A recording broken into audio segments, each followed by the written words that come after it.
దుర్మార్గం చేసినా సన్మార్గం చేసినా పాండవులకి కౌరవులకి భార్యలు అందరూ ఉన్నారు. ఈయనకి ఎవరున్నారండి? ఆయన కన్న తల్లి గంగాదేవి, తండ్రి ఎప్పుడో వెళ్ళిపోయాడు. సరే, ఆయన పెద్ద వ్యామోహి, ఆయన 60 ఏళ్ల వయసులో పెళ్లికి సిద్ధపడ్డాడు. ఆయన తండ్రిని చెప్పుకుంటే ఇబ్బంది. ఆయన పెళ్లి కోసం ఈయన పెళ్లి మానేయవలసి వచ్చింది. ఏం కర్మలు ఇవన్నీ!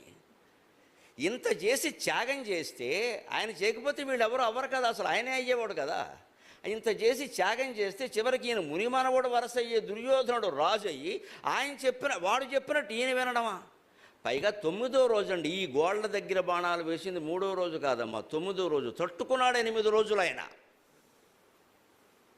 తట్టుకుని ఎందుకు వేశారు అంటే, ప్రతిరోజు రాత్రి దుర్యోధనుడు వెళ్ళడం, తాత నువ్వు కోవర్ట్, ఇదే గొడవ.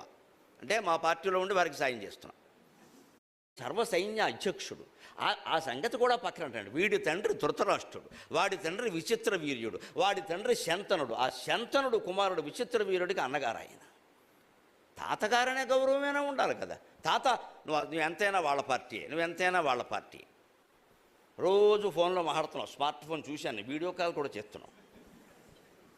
నిన్న ఒక ప్రధాన వీరుడు చచ్చిపోయాడు, నీ వల్ల చచ్చిపోయాడు, వాడికి చెప్పేశావు. ఇలా అనేస్తాడు వాడు. ఏం మాట్లాడు, వాడికి జయం కావాలంతే. అహంకారి అయినటువంటి నాయకుడు ఎలా ఉంటాడు, వాడు గెలవడమే వాడికి కావాలి. దేశం నాశనం అయిపోయినా వాడికి పట్టదు, నేను గెలవాలంతే. దుర్యోధనుడే దానికి ప్రత్యక్ష ఉదాహరణ. నేను గెలవాలి, ఎవడున్నాడు ఎవడు లేడు నాకు అనవసరం. వాడు ద్రోణుని లెక్క చేయడు, భీష్ముని లెక్క, అందరినీ గోకేసి వాడేసుకుంటాడు. తర్వాత మొత్తం అమ్మంటాడు. అదే దుర్యోధనుడు తత్వం. అందుకని భీష్ముడిని రోజు వచ్చి శంటిస్తున్నాడు. సాయంత్రం అయ్యి శిబిరానికి వెళ్ళేసరికి రావడం, నువ్వు కోవర్టు. చచ్చిపోతాడయ్యా. జీవితం అంతా బ్రహ్మచర్యం పాటించాడు, సత్యనిష్ట, ధర్మనిష్ట. చచ్చి చెడి పైగా 257 సంవత్సరాలు బతికాడు భీష్ముడు. ఇంత ఆయుర్దాయం అయింది దీనికి. ఆయన తండ్రిని అనుకున్నాడు, నువ్వు నాకు ఇచ్చింది వరమా శాపమా అన్నాడు. నువ్వు అనుకుంటే కానీ నువ్వు బావయ్యా అంటే అందులో బలమే. ఇబ్బంది ఏమిటి అంటే, ఏ మనిషి అనుకోడమ్మా.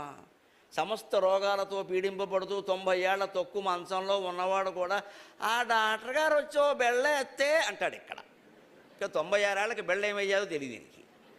బెళ్ళేస్తే ఇప్పుడు లేచేమన్నా కబడ్డీ ఆడతాడా?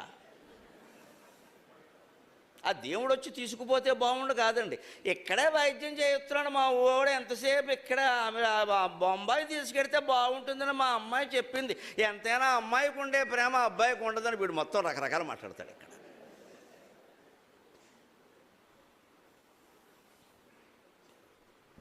కానీ నేను మరోసారి చెబుతున్నానమ్మా, నా తండ్రి నాకు గుర్తొస్తున్నాడు ఇప్పుడు.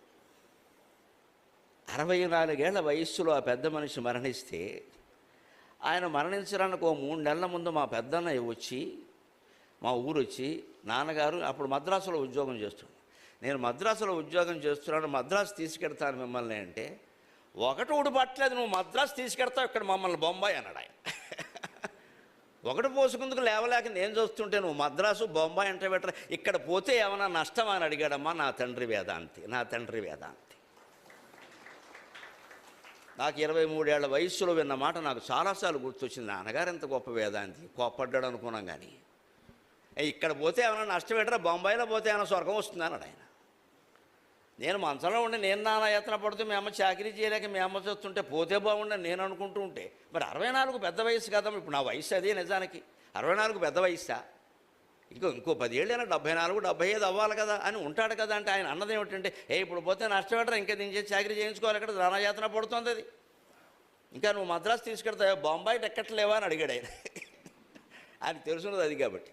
నాకు అది గుర్తురాగానే భీష్ముడు కూడా ఇలాగే బాధపడి ఉంటాడు. వ్యాధుల వల్ల కాదు. ఎందుకు త్యాగం చేశాం? శ్రీరాముడి త్యాగం సఫలమైంది, నన్ను మన్నించండి, భీష్ముడి త్యాగం విఫలమైంది. కొన్ని త్యాగాలు అంతే అవుతాయి.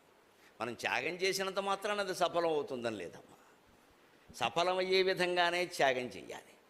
త్యాగం చేసినా సఫలం కాదు అంటే చేయకపోవడమే మంచిది. స్వార్థపరుల చేతుల్లో ఆస్తులు పెట్టే కంటే చేయకపోవడమే మంచిది. లేదా అవి అమ్మేస్తే ఇంకెందుకండి ఇవన్నీ? శ్రీరాముడు త్యాగం 2 నెలల్లోనే సఫలమైంది. భరతుడు ససైన్యంగా కైక సహితంగా వచ్చి కాళ్ళ మీద పడ్డారు, రాజ్యానికి రమ్మని. బుద్ధి వచ్చింది వాళ్ళకి. భీష్ముడు చేసిన త్యాగం ఎక్కడ సఫలం కాలేదు, వృధా త్యాగం అయిపోయింది. ఆయన జీవితం పాడైంది. పైగా పెళ్లి మానేసినందుకు వీళ్ళకి త్యాగం చేయాల్సి వస్తే, పెళ్లి చేసుకోలేదని అంబ కక్ష కట్టింది, దీనిల్లు బంగారంగాను. అదో పెద్ద కేసు. ఆవిడ ఎవరిని అనుకుంటే వాడు చేసేసుకోవలసింది. ఎవరినో ప్రేమిస్తుంది, వాడు కాదంటే ఇంకోటి ఉంటుంది, వాడు కాదంటే ఇంకోటి ఉంటుంది, మొత్తం అందరూ ఆవిడ వెనకాల పడాల్సింది. ఇదో అంబ ఇక్కడ. అది ఏకంగా చనిపోయి తపస్సు చేసి శిఖండిగా పుట్టి ద్రౌపదుడు ఇంట్లో పుట్టి సాధించింది మొత్తం మీద. భీష్ముడు పడ్డానికి కారణమైంది.